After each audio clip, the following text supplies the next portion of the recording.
Hi. അപ്പം ഞാൻ കുറേ ആയിട്ട് വീഡിയോ ഒന്നും ഇടാത്തത് കുറച്ച് സിനിമ കാണാത്തത് കൊണ്ടല്ല. പക്ഷെ എൻ്റെ കയ്യിൽ ഈ വീഡിയോ ഒക്കെ ഇടാൻ വേണ്ടി വന്ന ഈ മൈക്ക് എൻ്റെ കയ്യിൽ ഉണ്ടായിരുന്നില്ല. എൻ്റെ സുഹൃത്തിന് ഞാൻ കൊടുത്തു. അത് കിട്ടാൻ വേണ്ടിയിട്ട് ഞാനത് പിന്നെ അവനൊരു ആവശ്യത്തിന് ചോദിച്ചു, അത് കൊടുത്തതായിരുന്നു. അത് കിട്ടാൻ ലേറ്റ് ആയതുകൊണ്ടാണ്.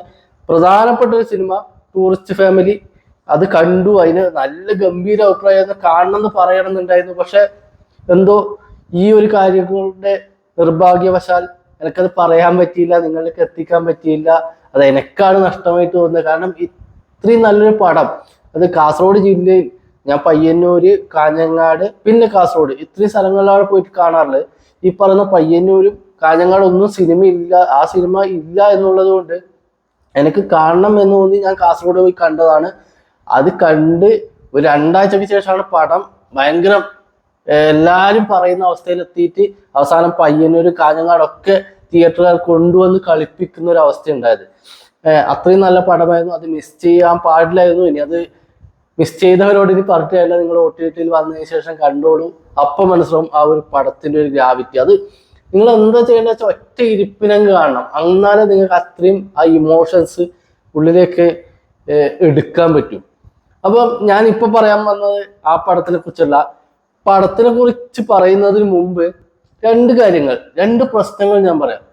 നിങ്ങൾ സിനിമ കാണുമ്പം ഒരുപക്ഷെ എൻ്റെ അടക്കമുള്ള, ഞാൻ ഒരുപാട് വീഡിയോകളിൽ ഞാൻ പറഞ്ഞിട്ടുള്ളതാണ്, നിങ്ങൾ കാണാൻ പോകുന്ന സിനിമ ഏതാണ് എന്നുള്ളത് തീർച്ചയായും നിങ്ങൾ അറിഞ്ഞിരിക്കണം. സിനിമ ഏതാണെന്ന് പറഞ്ഞാൽ ഈ സിനിമയുടെ പേരല്ല ഞാൻ പറയുന്നത്, അതിൻ്റെ ഒരു ഉള്ളടക്കം എങ്ങനെ ആയിരിക്കും, അതിൻ്റെ ട്രെയിലർ, ടീസർ ഇതൊക്കെ കണ്ട് ഈ സിനിമ ഏത് വിഷയമായിരിക്കാം ചർച്ച ചെയ്യുന്നത്, അല്ലെങ്കിൽ ഏത് ജോണറിൽ പെട്ടതാണ് എന്നുള്ളതൊക്കെ മനസ്സിലാക്കി വെക്കാൻ പരമാവധി ശ്രമിക്കണം. അതിൻ്റെ കാരണം ഞാൻ വഴിയെ പറയാം. 2ാമത്തെ കാര്യം, ഞാൻ അടക്കമുള്ള ഞാനൊരു ഭയങ്കര സംഭവമൊന്നുമല്ല, ഇതുപോലുള്ള ഇപ്പൊ പേര് കേട്ട ഒരുപാട് ആൾക്കാർ, അശ്വന്ത് കോക്ക്, ഉണ്ണി വ്ളോഗ്സ്, ഇതൊക്കെ പറഞ്ഞു വന്നാൽ ഈ ചാനലിലേക്ക് ഞാൻ വരുന്നുണ്ട് എന്നും ആയിപ്പോവും. അവിടെ ഒന്നും ഞാൻ എത്തിയില്ലെങ്കിലും നിങ്ങൾ അവരെയൊക്കെ കാണുമ്പോൾ, അവരുടെയൊക്കെ വീഡിയോകൾ കാണുമ്പോൾ നിങ്ങൾ ഒരു ഇത് ചിന്തിക്കണമെന്ന്, ഇത് അവരുടെ മാത്രം അല്ലെങ്കിൽ ഇത് എൻ്റെ മാത്രം അഭിപ്രായമാണ്. ഞാൻ ആ സിനിമ എങ്ങനെയായിരിക്കും എന്നാണ് പറയുന്നത്. അല്ലാതെ എനിക്ക് ആ സിനിമ പൂർണ്ണമായും തെറ്റാണ് ശരിയാണ് എന്ന് പറയാനുള്ള ഒരു അവകാശം ഇല്ല എന്നുള്ളത് മനസ്സിലാക്കണം. കാരണം എനിക്ക് ഭയങ്കര ഇഷ്ടപ്പെട്ട എൻ്റെ ഒരു സഹപ്രവർത്തകൻ, അല്ലെങ്കിൽ എൻ്റെ ഏട്ടൻ, എൻ്റെ ഒരു അദ്ദേഹം മാഷ് എന്നാണ് ഞാൻ വിളിക്കുന്നത്, അദ്ദേഹം എന്നോട് സ്ഥിരമായിട്ട് പറയാറുണ്ട്, നീ അശ്വന്ത് കോക്കിനെ പോലെ ചെയ്യാൻ നോക്ക്, എന്നാലേ കുറച്ചും കൂടി ആളുകളിലേക്ക് എത്തിപ്പെടും. ഞാൻ പറഞ്ഞു, ഞാൻ അത്രയും ഇതിലേക്ക് പോവാ, അവരൊക്കെ കാണിക്കുന്ന രീതിയിലൊന്നും പോകണമെന്നില്ല, ഞാൻ എൻ്റെതായ രീതിയിൽ കാണിച്ചോളാം എന്നുള്ള രീതിയിലാണ് ഞാൻ പറഞ്ഞുകൊണ്ടിട്ടുണ്ടായത്. ഇപ്പൊ അതിൻ്റെ ഒരു ഇത് വരുന്നത് പറഞ്ഞു കഴിഞ്ഞാൽ, ഈ അടുത്ത കാലത്ത് അദ്ദേഹം പറഞ്ഞ സിനിമകളുടെ അഭിപ്രായങ്ങളൊക്കെ ഭയങ്കരമായിട്ട് വിമർശനത്തിനിടയായി. ഒരുപക്ഷെ നെഗറ്റീവ് പബ്ലിസിറ്റി ആയിരിക്കാം അയാൾ ഉദ്ദേശിച്ചിട്ടുണ്ടാവില്ല, അതായിരിക്കാം വലിയ സംഭവമായിട്ട് വന്നിട്ടുണ്ടാവില്ല. പക്ഷെ അതിനെക്കൊണ്ട് അയാൾക്ക് പ്രശസ്തി ഉണ്ടാവുന്നു എന്നതിൽ ഉപരി നിങ്ങൾ പ്രേക്ഷകർക്ക് എന്തെങ്കിലും കാര്യം ഉണ്ടാവുന്നുണ്ടോ എന്നുള്ളത് നിങ്ങൾ ചിന്തിക്കണം. അതാണ് ഒന്ന്. പിന്നെ ഞാൻ പറയുന്നത്, ഈ പറയുന്ന ആളുകളുടെ ഇതെല്ലാം കേട്ടിട്ടേക്ക് നിങ്ങൾ സിനിമക്ക് പോകുന്നത്. സിനിമക്ക് പോകുമ്പോൾ ചിലപ്പോൾ അയാള് ഭയങ്കര പൊക്കിയടിക്കുന്ന അയാളുടെ ഒരു ഡയലോഗും കാര്യങ്ങളൊക്കെ കേൾക്കുമ്പോൾ നിങ്ങൾക്ക് ഭയങ്കര കുളിര് കൊണ്ട് ആയിരിക്കും സിനിമക്ക് പോലെ. സിനിമയിൽ ഈ പറയുന്ന പോലെ നെഗറ്റീവോ പോസിറ്റീവോ ഒന്നും ഇല്ലെങ്കിൽ നിങ്ങൾ പെട്ടു. അപ്പൊ എന്താണ്, നിങ്ങൾ ആ സിനിമ ഏത് ജോണറിൽ പെടുന്നതാണ്, എങ്ങനെയായിരിക്കാം സിനിമയുടെ ഒരു ഒഴുക്ക് പോകുന്നത് എന്നുള്ളത് തീർച്ചയായിട്ടും മനസ്സിലാക്കണം. കാരണം എന്താണെന്ന് വെച്ചാൽ, ഞാൻ ഇന്ന് സിനിമ കാണുമ്പോൾ ആ സിനിമയുടെ മുമ്പ് എൻ്റെ തൊട്ടു മുന്നിലായിട്ട് ഒരു സംഘം ആളുകൾ, ഒരു ഗ്രൂപ്പ്, പിന്നെ സ്വന്തം നാട്ടുകാരായിരിക്കാം, ചങ്ങാതിമാരായിരിക്കാം, അവരൊക്കെ വന്നിരുന്നു, സിനിമ കണ്ടുകൊണ്ടിരിക്കുന്നു. ഒരു പർട്ടിക്കുലർ പോയിന്റിൽ എത്തിയപ്പോൾ, അതായത് സിനിമയുടെ പ്രധാന ഭാഗം കഴിഞ്ഞു എന്നുള്ള അവസ്ഥയിലെത്തുമ്പോൾ തോന്നുന്നു, ഇത് ഫുൾ ടൈം ഇങ്ങനെയാണല്ലോ എന്ന്. ഞാൻ പറയാൻ പോകുന്ന സിനിമ നരിവേട്ട. ഈ പടം ഞാൻ കാണുമ്പോൾ എനിക്കറിയാം ഇത് മുത്തങ്ങയിലെ നടന്ന സംഭവത്തിന് ആസ്പദമാക്കിയിട്ടെടുത്ത സിനിമയാണ് എന്നുള്ളത്. അപ്പം ആ സിനിമക്ക് ശരിക്കും പറഞ്ഞാൽ അത് കഥ പറയാൻ വേണ്ടി ഒരാളെ കൊണ്ടുവരണം എന്നുള്ളത് കൊണ്ടായിരിക്കാം. എനിക്ക് അതിൻ്റെ ശരിയായ സംഭവങ്ങളെ കുറിച്ചൊന്നും ഞാൻ റീഡ് ചെയ്തിട്ടില്ല.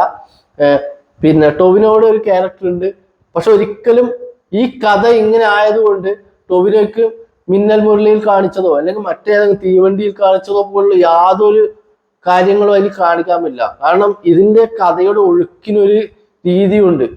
ആ രീതിയിലേക്ക് അയാൾ ഈ സിനിമയെ കൊണ്ടുപോകണം. അയാളെ പിന്നെ സിനിമയിലേക്ക് എടുക്കുകയല്ല, സിനിമ അയാളിലൂടെയാണ് പറയുന്നത്. അപ്പൊ അയാൾ അങ്ങനെയാണ് ചെയ്യേണ്ടത്. പറയുന്ന ഇദ്ദേഹം പൂർണ്ണമായും ആ മുത്തങ്ങയിലുള്ള സംഭവങ്ങൾ മൊത്തം അയാളുടെ ഉള്ളിൽ നിന്ന് പുറത്തേക്ക് എടുക്കുന്ന രീതിയിലാണ് അയാളുടെ ഭാവങ്ങളൊക്കെ വരുന്നത്. അപ്പൊ ഈ മുന്നിലിരിക്കുന്ന പിന്നെ സംഘം പറയുന്നത് ഇവൻ ഫുൾ ടൈം കുറെ നേരമായല്ലോ ഇവൻ കരയാൻ തുടങ്ങിയിട്ട്, അല്ലെങ്കിൽ സങ്കടപ്പെടാൻ തുടങ്ങിയിട്ട് ഇതിലൊക്കെ പറഞ്ഞ അവര് ആ സമയത്ത് എനിക്ക് നായിക പറയുന്ന ഒരു ഡയലോഗ് എനിക്ക് വിട്ടുപോയി. കാരണം ഇവരെ ഈ ഒച്ചപ്പാടോ അല്ലെങ്കിൽ ഇവരെ ഇതിലേക്ക് അറിയാണ്ട് ഞാൻ കോൺസെൻട്രേറ്റ് ചെയ്തപ്പോൾ ആ ഒരു സാധനം എനിക്ക് വിട്ടുപോയി. നിങ്ങൾ എപ്പോഴും സിനിമ കാണുമ്പോൾ നമുക്ക് ചുറ്റും ഒരുപാട് ആളുകളുണ്ട് എന്നുള്ളത് നമ്മൾ ചിന്തിക്കേണ്ടിയിരിക്കുന്നു. അങ്ങനത്തെ സിനിമകളൊക്കെ ചിലപ്പം അവർക്ക് ഡിസ്റ്റർബ് ആവാതിരിക്കാൻ നമ്മൾ, ചിലപ്പോൾ നമുക്കത് ഇഷ്ടപ്പെടുന്നില്ലെങ്കിലും അറ്റ്ലീസ്റ്റ് മറ്റവന്റെ സന്തോഷത്തിനെങ്കിലും നമ്മൾ കുറച്ച് സമയം സഹിച്ചിരിക്കാൻ വേണ്ടി തയ്യാറാവണം എന്നാണ് മെയിനായിട്ട് പറയാനുള്ളത്. അപ്പം പറഞ്ഞു വന്നത് കൂടുതലായിട്ട് ആരെയും കുറ്റപ്പെടുത്തുന്നില്ല, എല്ലാവരും ഇനിയെങ്കിലും അത് ശ്രദ്ധിക്കുക എന്നുള്ളതാണ് പറയാനുള്ളത്. അപ്പം നരിവേട്ടയിലേക്ക് കടക്കുമ്പോൾ ടോവിനോയുടെ ഗംഭീര പ്രകടനം തന്നെയാണ്. ടോവിനോയുടെ മാത്രമല്ല, ചേരൻ്റെത്, നമ്മുടെ സുരാജ് വെഞ്ഞാറമൂടിൻ്റെത്, പിന്നെ എടുത്തു പറയേണ്ട നായികയുടെ മോശമില്ലാത്തൊരു പ്രകടനം. എല്ലാവരും അവരുടെ റോളുകൾ കൃത്യമായിട്ട് ഗംഭീരമായിട്ട് ചെയ്തു വെച്ചു എന്ന് വേണമെങ്കിൽ പറയാം. എനിക്ക് സുരാജിനൊക്കെ വളരെ ഗംഭീരമായിട്ട് ഇഷ്ടപ്പെട്ടു. ചേരൻ എനിക്ക് ഇഷ്ടപ്പെടാത്ത ഒരു കാര്യം എന്തായിരുന്നു എന്ന് വെച്ചാൽ, ചേരൻ ആ ഒരു ക്യാരക്ടറിന് ഇണങ്ങുന്ന രീതി ആയിരുന്നോ എന്നുള്ളത് എനിക്കൊരു ഡൗട്ട് ഉണ്ടായത്. കാരണം ഒരു സ്ഥലത്ത് അയാളൊരു പോലീസ് ഓഫീസറായിട്ടാണ് സിനിമയിൽ. അപ്പൊ ഒരു സ്ഥലത്ത് അയാൾ ഭയങ്കര ശബ്ദം വെച്ച് അവരോട് ഷൗട്ട് അല്ലെങ്കിൽ അവരോട് മിണ്ടാതിരിക്കുക എന്ന് പറയേണ്ട, അത് സിനിമയുടെ തുടക്കത്തിൽ തന്നെ ആയി ഏകദേശം, അല്ലെങ്കിൽ ചേരന്റെ ഇൻട്രൊഡക്ഷൻ വന്ന സമയത്ത് തന്നെ ആയി. പക്ഷെ എനിക്കതൊരു പിന്നെ ഭയങ്കര ഒരു പോലീസുകാരന്റെ ഒരു പവറൊന്നും ആ ഒരു പിന്നെ ഷൗട്ടിങ്ങിൽ കിട്ടിയില്ല എന്ന് വേണമെങ്കിൽ പറയാം. കാരണം അങ്ങനത്തെയും ഓഫീസർമാർ ഉണ്ടാവാമല്ലോ, അതൊരു തെറ്റല്ല. പക്ഷെ നമുക്കൊരു സിനിമയിലേക്ക് വരുമ്പോൾ നമുക്കതൊരു അത്രയും ആളുകൾക്ക് നമ്മളിലേക്ക് ആ ക്യാരക്ടർ എത്തണം എന്ന് തോന്നും. ആ ഒറ്റ കാര്യം എനിക്കൊരു ഇതായിട്ട് തോന്നി. ടോവിനോക്ക് ഞാൻ പറഞ്ഞു കുറെ കാലമായിട്ട് അദ്ദേഹം എങ്ങനത്തെ റോളുകൾ വേണമെങ്കിലും, തല്ലുകൊള്ളാനായാലും വില്ലനായിട്ടായാലും എങ്ങനെ വേണമെങ്കിലും അയാൾ റെഡിയാണ്.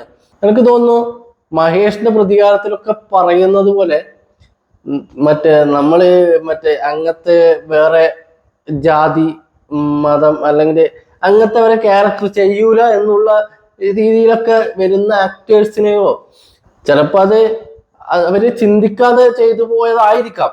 പക്ഷെ അങ്ങനത്തെ ഒരു പിന്നെ മാടമ്പി ചട്ടമ്പി ആ ഒരു ലെവലിൽ അല്ലെങ്കിൽ പിന്നെ ഹീറോയിസം കാണിക്കുന്ന നടന്മാരെ മാത്രം കണ്ട് ശീലിച്ച സമയത്താണ് ടോവിനോടൊക്കെ ഒരു വരവ്. അദ്ദേഹം കളയിലൊക്കെ ചെയ്ത പിന്നെ ക്യാരക്ടറൊക്കെ ശ്രദ്ധിച്ചാൽ നമുക്ക് മനസ്സിലാവും വില്ലത്തരം എത്ര വേണം കാണിക്കാം, ഒരു ആളെ എത്ര വേണം തല്ലുകൊള്ളാം എന്നുള്ള ലെവലിലേക്കൊക്കെ ടോവിനോയെ പോലെ ഒരു ഗംഭീര ആക്ടർ വരിക എന്ന് പറയുന്നത് ഒരു പിന്നെ കയ്യടി അർഹിക്കുന്ന കാര്യം തന്നെയാണ്. ആ ലെവലിലേക്ക് അദ്ദേഹം ഇവിടെയും പെർഫോം ചെയ്തിട്ടുണ്ട്. പിന്നെ അതുപോലെ തന്നെ നായികക്ക് ഒരു ഇത്ര റോള് മാത്രമേ ഉള്ളൂ എങ്കിൽ കൂടിയും അവർ ഗംഭീരമായി തന്നെ പിന്നെ ചെയ്തിട്ടുണ്ട്. അതുപോലെ തന്നെ ടോവിനോയുടെ അമ്മ, പിന്നെ മാമനായിട്ടുള്ള വ്യക്തി നന്ദു, അവരൊക്കെ ചെറിയ ചെറിയ റോളുകൾ ഇല്ലെങ്കിൽ കൂടിയും അവരൊക്കെ വളരെ ഗംഭീരമായിട്ട് വർക്ക് ചെയ്തിട്ടുണ്ട് അല്ലെങ്കിൽ അഭിനയിച്ചിട്ടുണ്ട്. പിന്നെ ക്യാരക്ടർ അതുപോലെ ചെയ്തിട്ടുണ്ട് എന്ന് വേണം പറയാം. പിന്നെ എനിക്ക് തോന്നുന്ന സിനിമയെ കുറച്ചും കൂടി, സിനിമയിൽ ഫസ്റ്റ് തന്നെ ജെയ്ക്സ് ബിജോയുടെ മ്യൂസിക്കിനെ കുറിച്ച് എടുത്തു പറയേണ്ടതാണ്. അതിപ്പോ എല്ലാരും പറയുന്നുണ്ട്. അത് നിങ്ങൾക്ക് ഈ സിനിമ ഒരു ലെവല് വരെ മറ്റേ മുകളിലേക്ക് ഒക്കി വെച്ചിരിക്കുന്നത് ജെയ്ക്സ് ബിജോയുടെ മ്യൂസിക് തന്നെയാണ്. അതിലത്തെ എല്ലാ പാട്ടുകളും എനിക്ക് കൃത്യമായിട്ടും നല്ല ഇഷ്ടപ്പെട്ടിട്ടുണ്ടായിരുന്നു. പിന്നെ ആ ലെവലിൽ തന്നെയായിരുന്നു പാടി വെച്ചിട്ടുള്ളത്. വേടന്റെ ഏതാണെന്ന് അറിയില്ലെങ്കിൽ കൂടി എല്ലാ പാട്ടുകളും കൃത്യമായി നല്ല രീതിയിൽ തന്നെ. പിന്നെ എടുത്തു പറയേണ്ടതാണ് ആ ഒരു ടോവിനോക്ക് ഓപ്പോസിറ്റ് ആയിട്ട് നിൽക്കുന്ന നമ്മൾ ആദിവാസി സമൂഹത്തിൽ നിൽക്കുന്ന ഒരു വ്യക്തിയായിട്ടുള്ള അത് ആരാന്നില്ല ഞാൻ ഇപ്പോഴും സെർച്ച് ചെയ്തിട്ടില്ല. പുള്ളിയുടെ വളരെ ഗംഭീര പെർഫോമൻസ് ആയിരുന്നു. അതുപോലെ തന്നെ മറ്റൊരു നായികയായിട്ടില്ല, നായിക എന്ന് പറഞ്ഞൂടാ, പിന്നെ ആദിവാസികളെ സംരക്ഷിക്കാൻ വരുന്ന അവരൊക്കെ ആ സ്ത്രീ, പിന്നെ അതിൽ പിന്നെ ഒരു നേതാവായിട്ടുള്ള മറ്റൊരു വ്യക്തി, എല്ലാവരും ഗംഭീര ഗംഭീര ഗംഭീര പെർഫോമൻസ് ആയിരുന്നു. കുട്ടികളൊക്കെ അവരൊക്കെ നല്ല പെർഫോമൻസ് ആയിരുന്നു. നായിയെ കൊണ്ടുള്ള പിന്നെ കുറച്ച് പരിപാടികളൊക്കെ ഉണ്ടായിരുന്നു. അതൊക്കെ വർക്കിങ് നല്ല പരിപാടികളായിരുന്നു. പിന്നെ CG വർക്കായാലും എല്ലാം അവർ ഒന്നിനൊന്നും മെച്ചെന്ന് പറയാം. തുടക്കത്തിൽ തന്നെ നമ്മളെ ടൊവിനോ പോവാൻ ഉപയോഗിക്കുന്ന, അതായത് ആ രക്ഷപ്പെടാൻ വേണ്ടി ഉപയോഗിക്കുന്ന ഒരു ടെമ്പോ കാണിക്കുന്നുണ്ട്. അതിന്റെ പേര് തന്നെ ശരിക്കും ഇയാൾ ആരാണ് ഈ കഥയിൽ വരാൻ പോകുന്നത് എന്ന് കാണിക്കുന്നത്. നീതിമാൻ എന്നുള്ള പേരടക്കം എടുത്തു കാണിക്കുന്നത്, ആ ടെമ്പോക്ക് ആ പേര് കൊടുത്തത്, അതെല്ലാം എനിക്ക് ഭയങ്കരമായിട്ട് ഇഷ്ടപ്പെട്ടു. പടം മുത്തങ്ങയിലെ പിന്നെ പണ്ടത്തെ 2003 ഞാൻ ഇപ്പോഴും ഞാൻ ആ സിനിമ പകുതി എത്തുന്നവരെ വിചാരിച്ചു ഇങ്ങനൊരു പിന്നെ എന്താ പറയണ്ടേ ഗവൺമെന്റിനെതിരെയുള്ള ഒരു പടം വരുമ്പോൾ, ഇന്നവരെല്ലാം ഭരിക്കുന്നെങ്കിൽ കൂടി എമ്പുരാന്റെ സമയത്തെല്ലാം കണ്ട വിവാദം നിങ്ങൾക്ക് അറിയാമല്ലോ. അപ്പൊ ആ ഒരു സംഭവം എന്തുകൊണ്ടായിരിക്കാം ഇനി ഈ സിനിമ ഇറങ്ങിയിട്ട് ഇതുവരെയായിട്ട് ഒരു വിവാദത്തിലേക്ക് വരാത്തത്? ഒരുപക്ഷെ കേരളത്തിൽ എന്ത് വിമർശനങ്ങൾ ഉണ്ടായാലും എടുക്കുന്ന രാഷ്ട്രീയ പാർട്ടികളാണ്, സ്വയം വിമർശനം ഉണ്ടായാൽ ഉൾക്കൊള്ളുന്ന പാർട്ടികളാണ് കേരളത്തിൽ ഉള്ളത് എന്നുള്ളത് കൊണ്ട് അതൊരു വിഷയമല്ല എന്ന് എനിക്ക് ഒരു പരിധിയിൽ തോന്നി. പക്ഷെ ഇത് ശരിക്കും നടന്ന കാര്യം, ഇതിന്റെ അവസാനം വരെയും എല്ലാ കാര്യങ്ങളും നടന്നിട്ടുണ്ട് എന്നാണ് എനിക്ക് അങ്ങനെ തന്നെ തോന്നുന്നത്. അതുകൊണ്ട് ഞാൻ ഇതിനെക്കുറിച്ച് പേഴ്സണലായിട്ട് അന്വേഷിച്ചില്ല, അതുകൊണ്ടാണ് ഞാൻ പറഞ്ഞത്. അപ്പോ ഇങ്ങനെയൊരു സംഭവം എടുത്ത സംവിധായകൻ, എഴുത്തുകാരൻ, എല്ലാവരും, ക്യാമറമാനൊക്കെ നല്ല കിടിലം വർക്കായിരുന്നു. അപ്പൊ അവർക്കൊക്കെ നല്ലൊരു കയ്യടി. അപ്പൊ ഈ മുത്തങ്ങയിലെ യഥാർത്ഥ സംഭവങ്ങൾ അതൊരു സിനിമാറ്റിക് രീതിയിലേക്ക് ആക്കുമ്പോൾ ഉണ്ടാവുന്ന ആ ഒരു ഇത് നിങ്ങൾക്ക് ഉൾക്കൊള്ളാൻ പറ്റുമെങ്കിൽ, അല്ലെങ്കിൽ അത് കാണണം എന്നുണ്ടെങ്കിൽ അത് നിങ്ങൾ ഞാൻ പറയാം എൻജോയ് ചെയ്യേണ്ട ഒരുപാട് സ്ഥലത്ത്, ഞാൻ പറയാം സുരാജിന്റെ ഒരു എന്താ പറയണ്ടേ സാഹചര്യത്തിനനുസരിച്ചുള്ള ചില നുറുങ്ങ് തമാശകളുണ്ട്. അപ്പൊ അത് നിങ്ങൾക്ക് ഉൾക്കൊള്ളാൻ പറ്റും എന്നുണ്ടെങ്കിൽ അത് ഉൾക്കൊള്ളാൻ പറ്റിയേ തീരൂ. കാരണം വെച്ചാൽ ഇതൊക്കെ നമ്മൾ കണ്ടിരിക്കേണ്ട ഫിലിമാണ് എന്നാണ് എനിക്ക് പറയാനുള്ളത്. അപ്പൊ ഈ ഒരു പടം എന്ത് വന്നാൽ തിയേറ്ററിൽ മസ്റ്റ് വാച്ചാണ്. നിങ്ങൾ തിയേറ്ററിൽ എപ്പോഴായാലും പോയി കാണുക എന്നാണ് പറയാനുള്ളത്. ഒരിക്കലും സംവിധായകനെയോ നിർമ്മാതാവിനെയോ പറയുന്ന അഭിനേതാക്കളെയോ നിരുത്സാഹപ്പെടുത്തുന്ന ഒരു പരിപാടി നിങ്ങളുടെ ഭാഗത്തുനിന്നും ഇല്ലാതിരിക്കട്ടെ എന്നാണ് എനിക്ക് പറയാനുള്ളത്. അപ്പോൾ ഇവരെ വീണ്ടും സിനിമയിലേക്ക് തന്നെ ഇങ്ങനത്തെ നല്ല നടന്ന കാര്യങ്ങൾ ജനങ്ങളിലേക്ക് എത്തിക്കാൻ വേണ്ടിയിട്ട്, എമ്പുരാൻ പോലുള്ള വിഷയങ്ങൾ ഉണ്ടായത് കൊണ്ടാണ് കുറച്ചും കൂടി ഇതായിട്ട് സ്ട്രെസ്ഫുൾ ആയിട്ട് ഞാൻ പറയുന്നത്. അത് എത്തിക്കാൻ വേണ്ടി നിങ്ങൾ പരമാവധി പിന്നെ ഈ സിനിമാക്കാരെ, ഇങ്ങനെയുള്ള സിനിമാക്കാരെ പ്രോത്സാഹിപ്പിക്കണം എന്നാണ് പറഞ്ഞുകൊള്ളുന്നത്. അപ്പൊ അടുത്ത സിനിമയായിട്ട് കാണാം. അപ്പോൾ ഗുഡ് ബൈ.